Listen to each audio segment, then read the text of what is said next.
So look what leads to.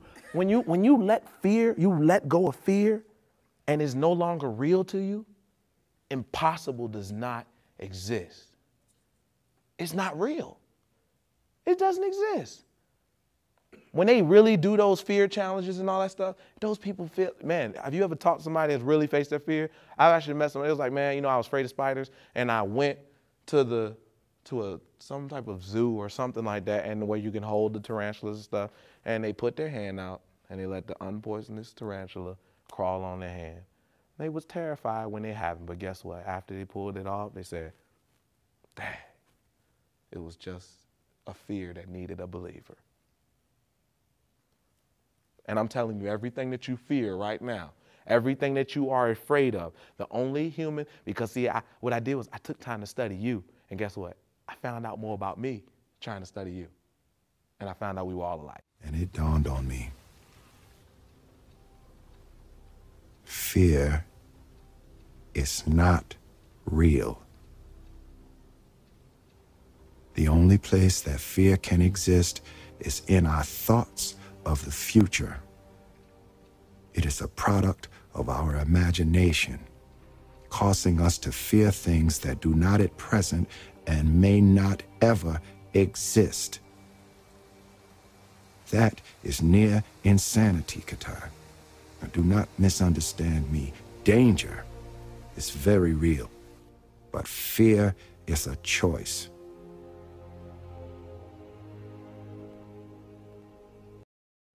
Harvard study says that the only thing that human beings, didn't say race, human beings are afraid of when they are born is the fear of a loud sound or fear of falling.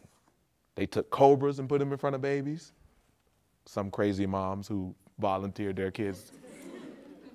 They took spiders. I know we got some girls afraid of spiders. Yeah, okay.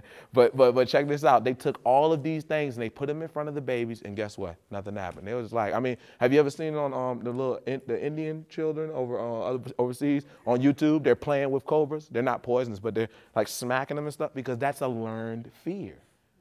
If you are afraid of writing a book, I challenge you to write a page. If you are afraid of what greatness looks like, I guarantee you to just start where you are. Write that down. Start where you are. That's the first chance of getting rid of fear. I was like, when I first day in the gym, this last year, first day in the gym, I used to be kind of chunky, you know what I'm saying? Well, a lot of chunky. But I went to the gym and I seen this dude doing the pull-ups. He was like, whoo, whoo, whoo, whoo. I said, I'll never do that. And then I read this quote on Instagram. It said, people that say they can and people that say they can't are both right. And it checked me, dog. It checked me. And I went in there and did one pull-up when nobody was looking. Woo. And now I'm busting them bad boys open. I mean, with the joint like this, now I'm going upside down, you know what I'm saying? I'm posting on Facebook. Yeah, check it out, dog. Because it's a feeling, I can't tell you what it feels like to overcome fear. Like when you overcome that thing that was really holding you down, it is an amazing feeling that you cannot describe. You know what I'm saying? It could be with a relationship. It could be going back to get it right with your parents that you ain't spoke to. It could be getting it right with a spouse. It could be with anything. It could be anything. But that fear is holding you back because you are a believer. Let me tell this story because it's so awesome. I love this story. There's this guy, and somebody may have heard it before. I told it before. There's this door, and this big chamber door. We're in a castle, right? And the king is basically giving out sentences to everybody that's coming down. So every time a prisoner comes down, they beat the war, and they're bringing in all the prisoners. So they're bringing in the prisoners, and they come walking down. And then he says, hey, do you want to face the door of unknown terrors? Or do you want to go face the firing squad in the morning? Man, I'll take the firing squad, dog. Next one comes, and the next one comes. And they get to about 25 people, man.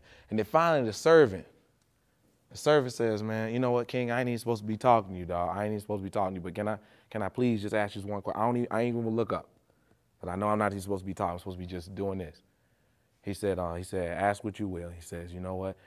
What's in that door of terrors unknown? He said, unknown terrors. You know, you're gonna give a sarcastic thing first. He said, no, for real. What's in there? And he said, freedom. See, that's the difference. It was freedom there the whole time, but it's so scary.